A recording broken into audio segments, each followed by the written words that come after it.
Our earth, our home. Goa, this beautiful and tiny state on the west coast of India, is sustained by 11 rivers. Numerous rare Stone Age carvings stand testimony to the fact that these rivers have supported the land of Goa and its ecosystem since the earliest forms of human habitation. Besides the two major rivers of Mandovi and Zuari, others are the rivers of Terekol, Kolwale, Sar, Talpana, Galjibag, Saleri, Mandre, Harmal, and the smallest of all, the Baga River. The rivers of Zuari and Mandovi specifically together contribute the most fertile areas in the entire Konkan coast and provide the ideal conditions for the growth of mangroves. This unique estuarine and riverine ecosystem of paddy fields, khazans and wetlands sustains the life, culture, ecology and economy of Goa. All the 11 rivers today are facing threat from various sources, which was the cause for concern and which required urgent intervention. We are here to talk of the rampant and illegal sand mining that was going on in Goa's rivers, which will endanger the river banks, thus affecting the Khazan rice fields. We have with us today Mr. Arun Madgaonkar and Mr. Viraj Bakre, members of the Federation of Rainbow Warriors, two champions in this fight to save Goa's rivers and for the implementation of a sustainable sand mining policy in Goa, both of whom doggedly collected information, approached all the authorities and finally petitioned the Honorable High Court in Goa to get much needed relief to save Goa's dying rivers. Mr. Arun Vijay Madgaonkar is proud to be called a farmer and owns an organic horticultural farm at Mauleng, Goa. He believes that Goans should go back to farming and live a susegad, satisfied, content life instead of chasing more and more wealth. Viraj Bakre is a banker by profession. He has always stood for public causes where he feels justice has not been done. He is also a keen environmentalist who feels Goa is being destroyed by what is called development by the authorities. Welcome to the program, Mr. Madgaonkar and Mr. Bakre. So first question to you, Mr. Madgaonkar. Sand mining in Goa's rivers was being done for decades, was it not? Yes. The traditional sand miners used to stand in the where the water was less on sandbars and use patle, bamboo baskets, and a canoe. There were small canoes of say 1 cubic meter, 2 cubic meter capacity.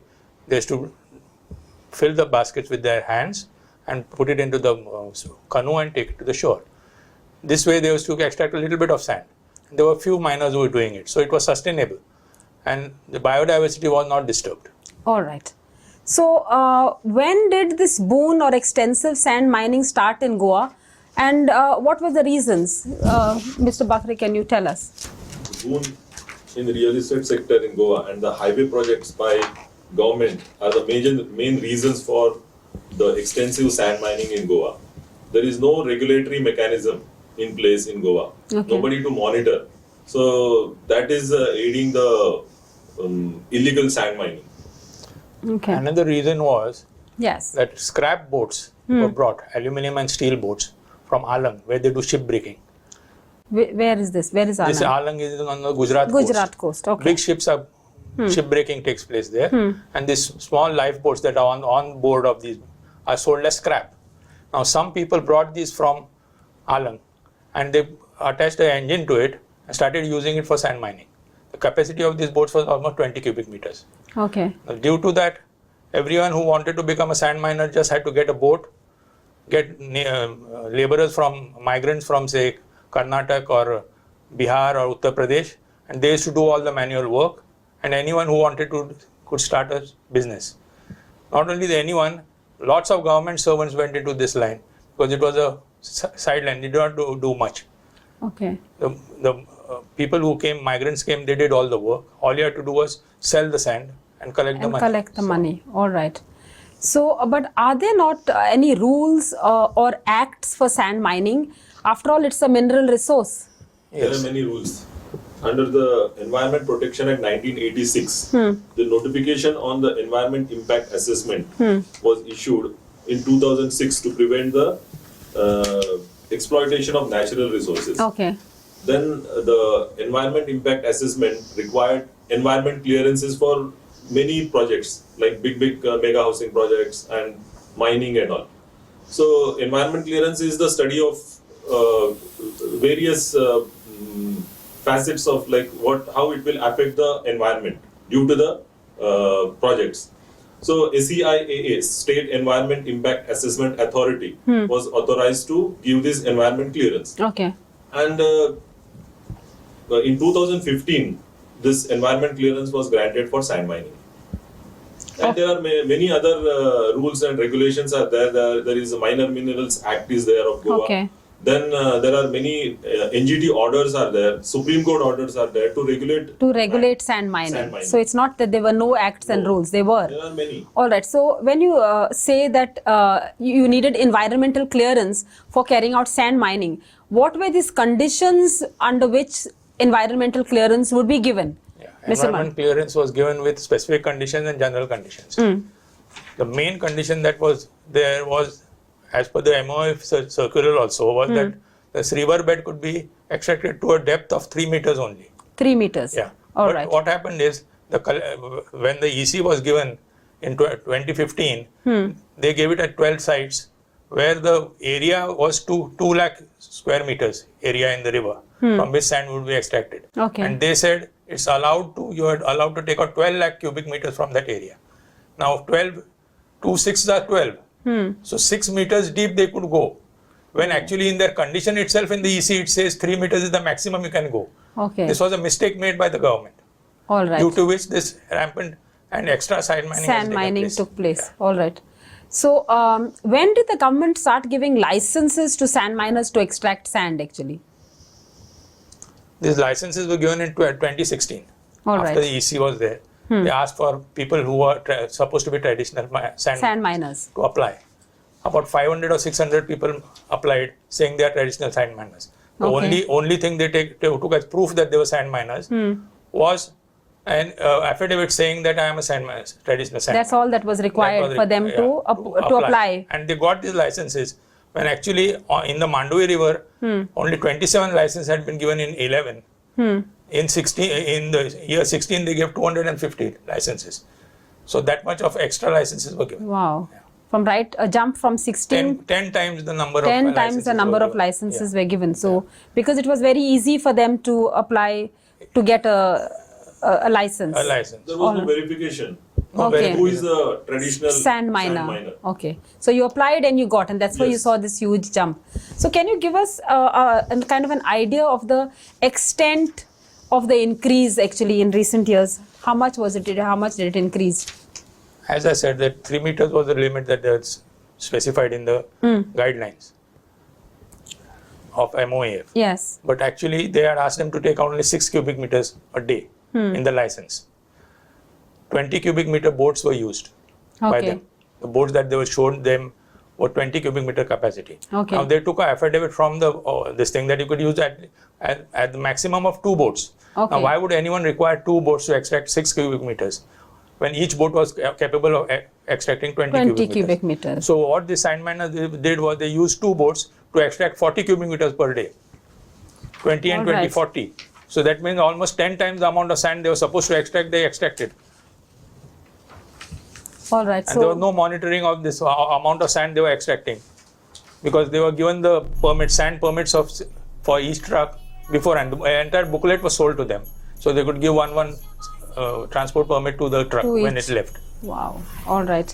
In fact, their trucks, they should be fitted with GPS system, and it should be monitored by GPS. All right. And those licenses, those permits they should have barcode as per the environmental condition. No, these are all the conditions. So this is the trucks which are taking the sand, which is mined, monitored from the place of extraction till where it is unloaded. No, this is all to be. It should be within the time, and this is all to be monitored. Okay, but in other states, this is happening. In like Andhra Pradesh, Telangana, no, they are doing. Then Madhya Pradesh also they are doing this. But in Goa, totally it is using the technology they are doing. Okay. In Goa, Nothing. Nothing. Not a single truck had GPS monitoring. Nothing. Despite the thing.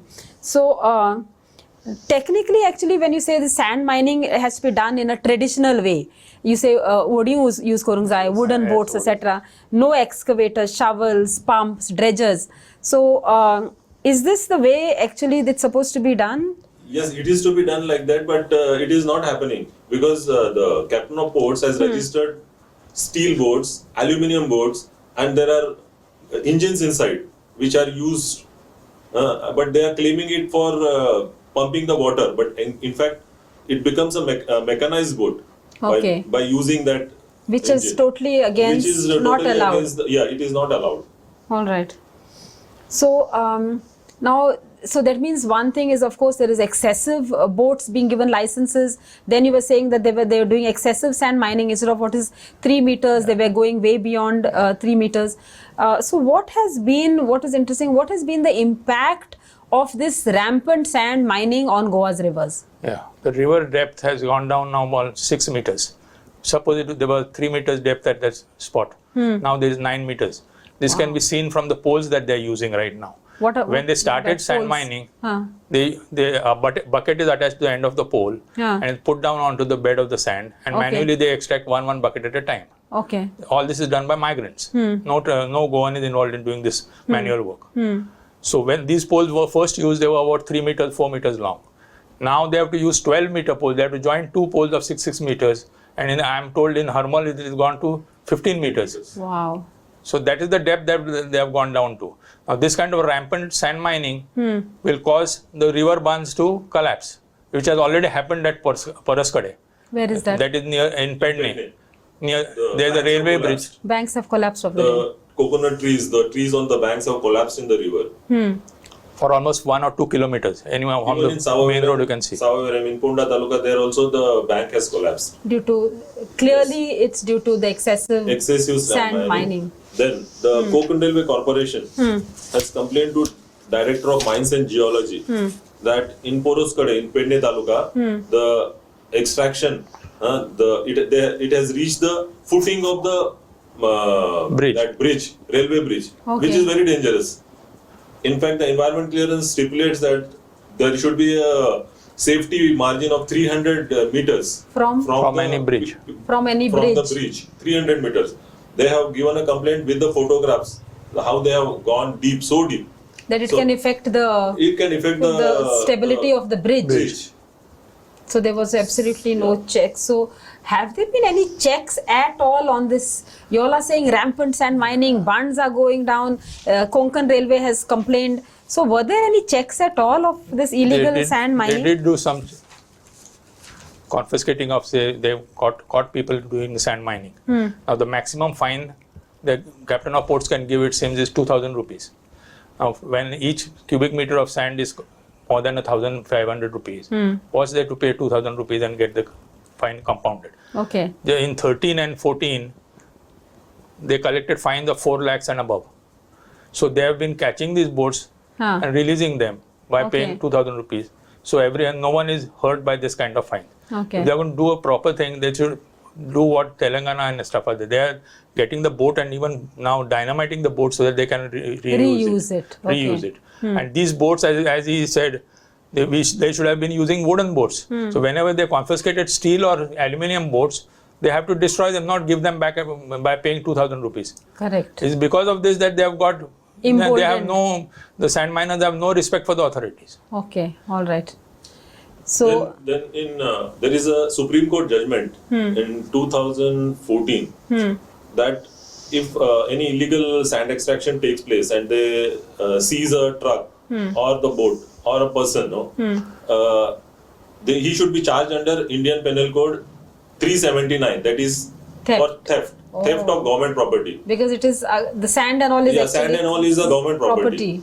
And under RTI we collected information till we had filed the PIL, or even after that, no FIR was filed under 379. For any case. They were fined under that MMRDA Minerals Act, which is very meager, and there is no effect of that. They are happy, the sand extractors are happy to pay that, and they were released. All right. So we had given complaint to all the higher authorities with the copy of this Supreme Court judgment To say where it was decided whether to take action against Minerals Act or the Indian IPC. Penal. They said both can be taken. Okay. Because both are different. Yes. So this is what was, but it was not being followed. Not being done. Yes. All right.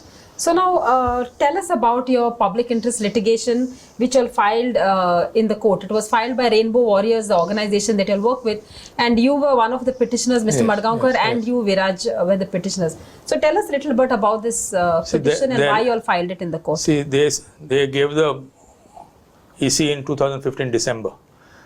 At that time, the draft of the Sustainable Sand Mining Management Guidelines of 2016 was available.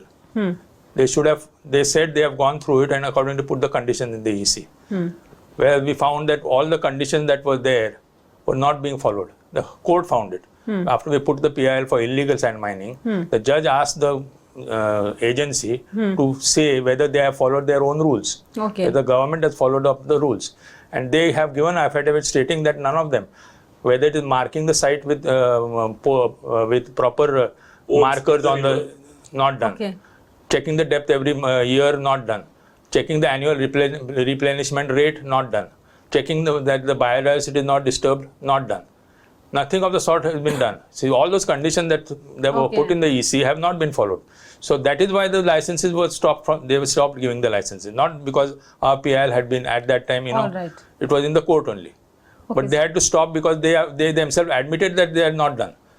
So what they should have done is gone by the conditions and see that the monitoring was done properly. All right. Then we wouldn't be So in what this did mess. you pray for in your petition? What you said? So you brought to the notice of the court that this was their own conditions were not being followed. And then you prayed for that the illegal mining should be stopped. Illegal mining should be stopped, and the sand mining should be as per the environment clearances given by following all the guidelines. But, okay. The affidavit given by State Environment Impact Assessment Authority, 2-3 things were very shocking. One is they have given under affidavit to the High Court when they were directed to give which are all the conditions we have complied and which we have not complied. The basic condition which is to measure the depth of the river bed, how much the sand is extracted, they have given that there is no mechanism to check the depth of the sand extracted. Okay. So how much they are extracting, they don't know. Then they should have a mechanism to check the concave, the turnings. No, there they should not allow because that causes the river banks to collapse. They said we don't have any mechanism. Then the riverbed and the water table. So riverbed should always be above the water table nearby. Groundwater level. So that mechanism also they don't have. This is what the affidavit, these are very serious. Which they admitted in the court that after your... Yes. All right. So I heard you got a fantastic judgment in a sense from the High Court on your petition. So can you tell us a few of the reliefs that you got in your PIL or public interest litigation which you filed? See, what we had prayed in our PIL was to stop illegal sand extraction. Yes. And follow the conditions of environment clearance.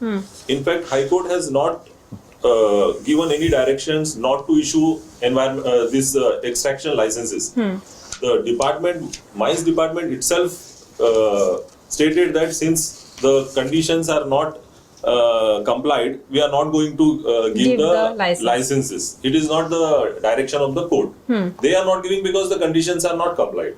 So there were many, for stopping the illegal sand extractions, there are many authorities and there are many circulars, there are many directions to stop, but they were not following. So what order we got is, only thing is, it was given by the High Court now. Okay, to enforce. The orders which is there in the High Court judgment, no, they were already there, but now it is given by the High Court. That is what is the difference. So yes. So you got some kind of a weight and authority of law. So police department was directed to patrol the areas thrice a day at odd timings and note it down in the station diary, it seems. Okay. There is some diary where they have it's at the police station. So when they had given, because we had given them the roads and places and the areas where this sand mining is taking place rampantly. Okay. So those places were identified. The AG was directed, Advocate General was directed to convene a meeting. In that meeting, we all the heads of the departments were called, and we decided how to stop it. So, as per that order, we had given, and that is what is there in that judgment also order. These places are mentioned, which were given. Okay, so they have to patrol them regularly by the police. Those roads. So confiscate boats. Captain of ports, canoes used for extraction shall be seized by the flying squad. Okay. And they should not be given back if they don't have the extraction licenses. Okay. This was one more condition. The state, the mines department was directed to put the seized sand in the river, back in the river. Okay. And collect the charges from the persons doing that illegal extraction. Okay. First, they have to spend the money and then recover for the person who is illegally extracting. This was one condition. Then the how to complain. Like there are many people, they don't know how to complain. So the 100 number was given. So first we have to complain 100 and inform the police department. Okay. And police personnel were supposed to come and visit the place and stop that and inform the flying squad. North Goa and South Goa, there are 2 flying squads are there, where the dedicated numbers are there, which are manned by 24 hours people are there, 8 hours duty, and they note down. And Mamlatdar of that particular taluka is the head of the flying squad. So they have to go and raid that place. Immediately when you get a call. Once you get a call of that there is sand mining taking place in this place. Yes. All right. And one important direction High Court gave to the captain of ports is that dedicated boats are to be supplied at to petrol 5 places, because there are no dedicated boats. So every time they give excuse that we don't have. So within 3 months, government is directed to provide dedicated boats to captain of ports. Specifically so that they can go and do patrolling to monitor sand mining. Oh, that's a very good direction. One in each river. One in each river. I think that's a very good order, in the sense that others normally the excuse was we don't have enough boats and patrolling and stuff like this. And also in terms of one of their grievances also was that this IPC section was not used. So did the High Court also direct that they could use? Yes, the High Court directed to take action. File the cases under IPC and also under Mines and Minerals Act. All right. So this was a very good judgment, because they were not filing cases under IPC. Anything. Yes. They were not doing anything. Yeah. But even I think it's not just the question of IPC, but the fact that it means that there is saying that it is theft. Yes. And when you say theft, it is theft of government property, which the sand belongs to the government, and in that sense to the people of Goa. So it's a huge, in a sense, victory with regard to so many of the aspects that we had prayed for. Yes. One thing I'll bring it to the notice. In this, we are not talking about the revenue generation. See, in this, there is zero revenue to the government, neither to Panchayat nor to the government. The illegal extraction is taking place and they are selling, and the whole profit is taken by the illegal extractor. So this is also a serious. So therefore, it's like only damage to the ecology, but there is no gain. To the ecology and also to our economy. So, but what I heard was, despite the order which was passed, it was passed when? On 18th December. 18th December. So it's a recent judgment, 18 December 2019. So, Mr. Viraj, despite the order given to you all by the High Court, sand mining was still going on surreptitiously, even, and they were forced to even file a contempt petition. Is that right? Yes, because even after the High Court order, the extraction didn't stop. The transportation was going on. We formed a network, the Goa River Protection Network, and all the affected villages from all over Goa. We formed this network and started complaining. Dr. Claude Alvarez of Goa Foundation took the initiative and he formed this network. And after then even after the complaints, the authorities were not working. So contempt petition was filed in High Court. And after the contempt petition was filed, within 10 days, the authorities started working and the extraction Actions came down. All right, all right. So we have really covered a lot of issues and, about not only illegal sand extraction, but the need to protect our, our rivers. We would like you, Mr. Madgaonkar, to just give a message to our viewers today. Sand that is in our rivers is everyone's property, not the government's property. Every Goan is entitled to use that sand in small quantities that it is required in. But sand is formed only upstream during the monsoons. So a small quantity of sand is formed every year. You just can't go on extracting sand with hundreds of boats and not finish the sand. Now the sand has gone down below maybe 6 meters. It means we have extracted sand which may have come and got deposited there in the last 100 years. This cannot be sustainable. The sustainable guidelines say you should extract only as much sand as comes into the river every year. So my message to the Goans is you have to fight this menace and stop, because if this depth is increased of the rivers, the river bunds are going to collapse. The Khazan field, which are a heritage, will be lost and we will be in a mess. Mr. Bakre, can you give a few words to our viewers also? The 73rd and 74th constitutional amendment was made to delegate power to the local authorities. So the local authorities like village panchayat and municipalities should have the power to decide. Gram Sabha is the deciding authority in the village. So what development we want in a village, that should be decided by the village Gram Sabhas. So if there is a need-based development in the village, unplanned development for speculative purpose is not allowed, this will reduce the demand for illegal extraction of sand. All right. So thank you very much, Mr. Madgaonkar and Mr. Bakre, for enlightening our viewers on the need for a sustainable sand mining policy in Goa and the need to protect our rivers, which are indeed our natural heritage and Goa's lifeline. Thank you. Thank you. Thank you.